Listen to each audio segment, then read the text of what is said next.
Industri halal. Industri halal sendiri merupakan kegiatan suatu industri yang dimulai dari perolehan bahan baku, pengolahan, hingga menghasilkan suatu produk halal yang sesuai dengan syariat Islam. Lantas, sektor apa sajakah yang menjadi cakupan industri halal? Terdapat 6 sektor utama yang menjadi fokus pengembangan industri halal di Indonesia yang termuat dalam Master Plan Ekonomi Syariah dari tahun 2019 sampai 2024. Sektor yang pertama adalah sektor makanan dan minuman. Makanan dan minuman adalah kebutuhan primer bagi setiap manusia.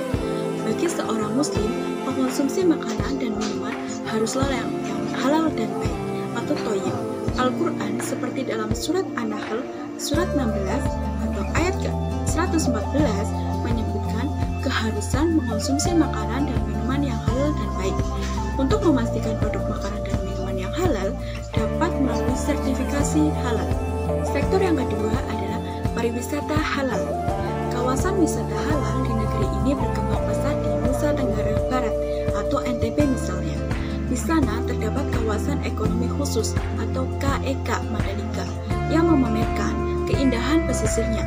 Berdasarkan laporan Global Muslim Travel Index atau GMTI yang diterbitkan pada April 2018 yang menunjukkan peringkat Indonesia mengalami peningkatan dari ranking ketiga ke ranking kedua pada tahun 2017 sampai 2018.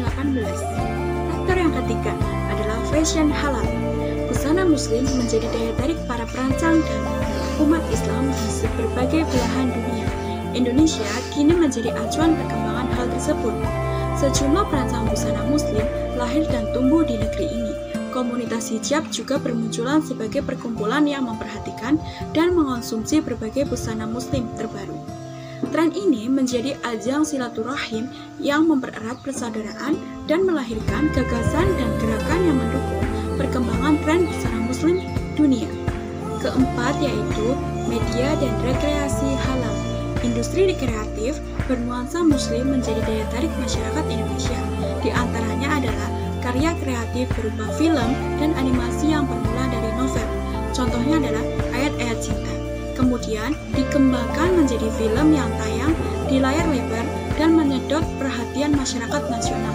Berbagai sinetron juga memasukkan nilai-nilai Islam dalam sejumlah adegannya, sehingga menunjukkan kedekatan produk tersebut dengan mayoritas penduduk di negeri ini yang memeluk Islam. Yang kelima adalah farmasi dan kosmetik halal. Farmasi dan kosmetik halal merupakan produk yang terbuat dari bahan yang sesuai dengan syariat Islam. Kandungan itu bebas dari unsur binatang yang diharamkan dan yang disembelih tidak sesuai dengan tuntunan Islam. Komoditas itu harus diproduksi dan diproses menggunakan alat yang tidak tercampur oleh zat yang tidak sesuai dengan syariat Islam. Yang keenam, yaitu yang terakhir adalah energi terbarukan. Energi fosil akan semakin berkurang karena konsumsi yang semakin bertambah. Energi terbarukan menjadi alternatif kebutuhan dunia, sehingga mobilitas masyarakat tetap tinggi. Energi ini berasal dari tumbuhan dan rekayasa saintifik yang dikembangkan oleh para ilmuwan. Sekian oase kali ini, sampai jumpa di oase berikutnya.